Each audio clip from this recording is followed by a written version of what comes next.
Freedom does games. Okay, true actually. What up, homies? In June, I released a video explaining how to quickly rank up in Clash of Clans without boosting your town hall. But one of the most crucial factors in how quickly you can build up your base is the number of builders you have. The problem is, getting all 5 of your builders may seem difficult, if not impossible, due to the progressively higher gem costs of each one. I mean, the 5th builder costs a whopping 2,000 gems. I can recognize that saving 2,000 gems is much easier said than done, and that's not even factoring in the costs of the other builder huts leading up to the 5th one.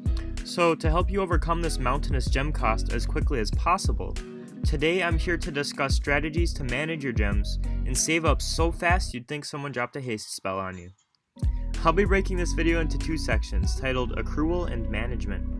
In the Accrual section, I'll discuss all of the ways to gain gems as quickly as you can, and in the Management section, I'll discuss methods to decrease the amount of gems you spend. By putting these 2 sections together, you'll be able to quickly save up and unlock all of your builders, as well as make any other gem purchases you desire. Alright, to kick off the Accrual section, let's start by talking about obstacles. No, not obstacles to your success, literal obstacles on the map. When someone first opens up an account in COC, their base is littered with a variety of shrubs, trees, and rocks of various sizes. You probably knew that, but did you realize how big of a gem opportunity those obstacles are? Whenever you clear one of these obstacles from your base, it has a chance of dropping up to 6 gems directly into your inventory. Better yet, plant-based obstacles such as trees, mushrooms, and bushes continue to spawn on your base even after clearing all of the original obstacles off of the map.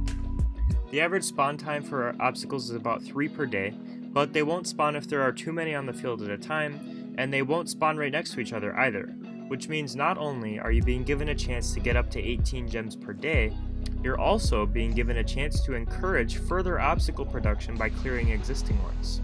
Every now and again, you'll also be fortunate enough for a somewhat rare obstacle known as a gem box to appear. Clearing a gem box will award you 25 gems, but only 1 gem box can be on your base at a time, which is further evidence of the importance to consistently clearing your obstacles. While we're on the topic of clearing obstacles, another great way to get some extra gems is to unlock your builder base and clear obstacles there too. The builder base, as far as I can tell, spawns plants just as quickly as the main base, which means double the opportunity to snag gems. On top of that, there's this nifty building called the Gem Mine, and it can only be found on the builder base.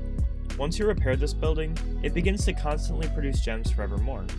Upgrades to the Gem Mine will increase both its production speed and the storage capacity. The final way to quickly build up your gem savings is to keep an eye on your achievements list. Sorry about that. Most of the achievements on this list award gems, and sometimes the reward is pretty substantial.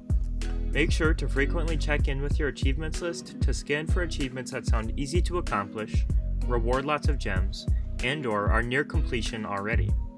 Keeping these on your radar will open up a lot of gem gains for you. In fact, completing every achievement in the game can grant a player almost 16,000 gems, which is enough to buy all 5 builder bases with over 10,000 gems left over.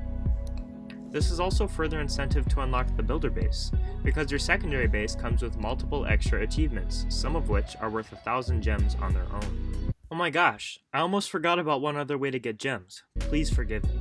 Whenever you acquire magic items in this game, you can click on your town hall to find an inventory of them. From here you can choose to sell them. Be careful about this though, because any item you sell is going to cost way more to buy back later on. Alright, now that we've discussed how to accrue gems quickly, let's talk about managing your gems so that you can actually hold on to those little green suckers.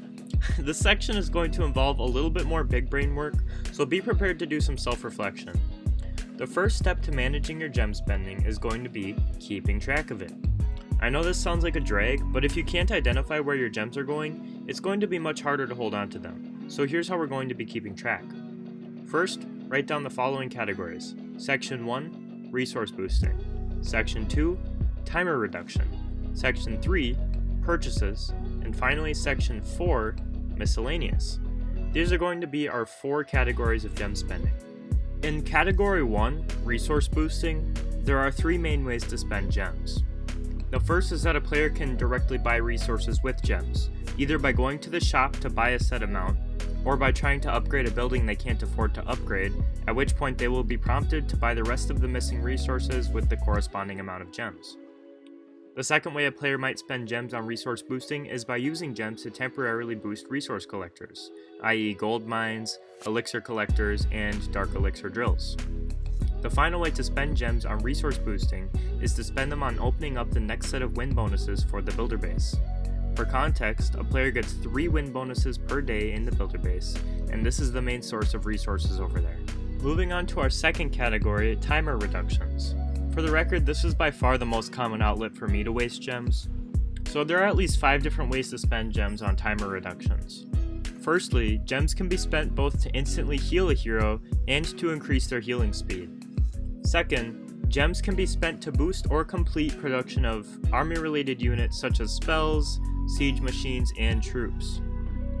Third, gems can be spent to instantly finish the cooldown on troop requests through the can castle. Fourth, and this is the one that gets me the most by the way, gems can be spent to instantly finish building repairs, building upgrades, and unit upgrades in the laboratories.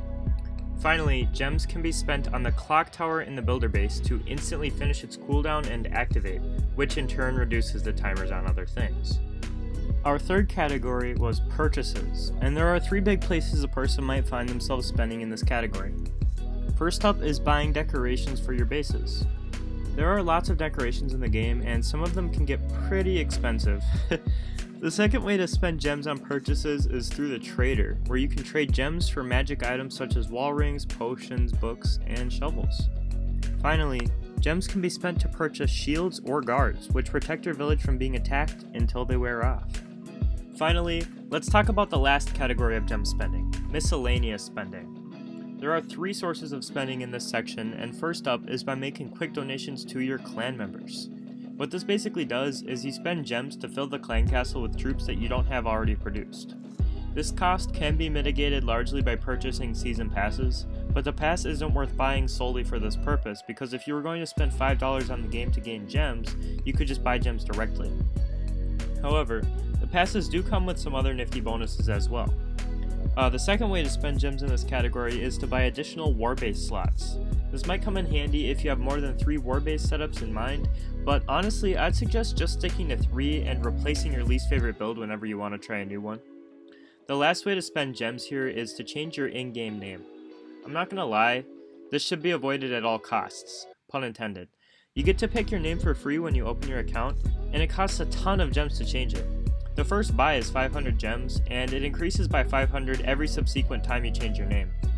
I think I pretty much cut all the ways to spend gems, but if I missed something, please do me and your fellow viewers a favor by dropping it in the comments below.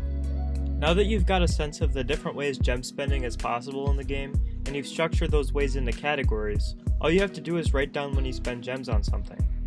For example, if I were to finish this building timer, I'd write down spent 697 to finish Archer Tower in Category 2, Timer Reduction. If this sounds like too much work to handle, you're spending gems too much. Unfortunately for you, that means keeping track is especially important.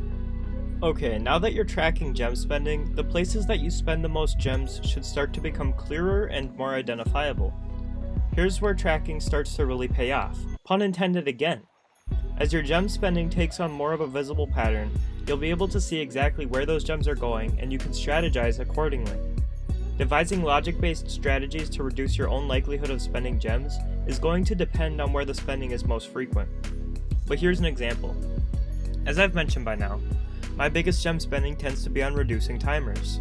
I'll often do this either to free up a builder or to free up the lab, so that I can spend more of my resources before they get looted. Since I'm aware of this, I can think about when I want to start upgrades based on when I'll be online, and how long the upgrade is. As a result, I often have builders finishing up at different times rather than in large chunks, which increases the likelihood that I'll have one free when I need it most. Since the other half of the equation is that I'm trying to use up my resources efficiently, another approach I can take is to plan my looting based on builder availability. If I'm not going to get a builder freed up for 3 days, maybe I should consider waiting a little bit before attacking, since I won't be able to spend those resources without spending gems first. If I plan the builder rotation well, then there shouldn't be huge gaps of time where I'm waiting for a builder to come back online. The last thing I want to discuss when it comes to gem management is that sometimes you may employ every strategy you can think of to prevent gem spending and still find yourself faced with a situation that entices you to do so. If you find yourself in such a situation, take 5 to 10 seconds of pause. In this pause, weigh the benefits of spending gems against how far back it will set you. Is it worth it? Is spending 30 gems, which may take somewhere between 2 days and a week to recover, worth a little more time with the clock tower active? Most of the time the answer is going to be, not really. Sometimes the answer might actually be, yeah, it's worth it. If you think it's worth the cost, then I say trust your gut. Ultimately, your choices on how to spend gems are a reflection of what you think is best, and there are going to be times when it's worth sacrificing some of your gem stockpile for some reason or another. Alright everyone, I know this video might have been a bit of a doozy. I mean, we're really out here writing up spreadsheets for a video game. With that in mind, if you made it this far, I'm both thankful for your viewership and impressed that you got through everything. If you made it all the way to the end, go ahead and leave a comment explaining what you like most about rocks, and I'll see you next week. When someone first opens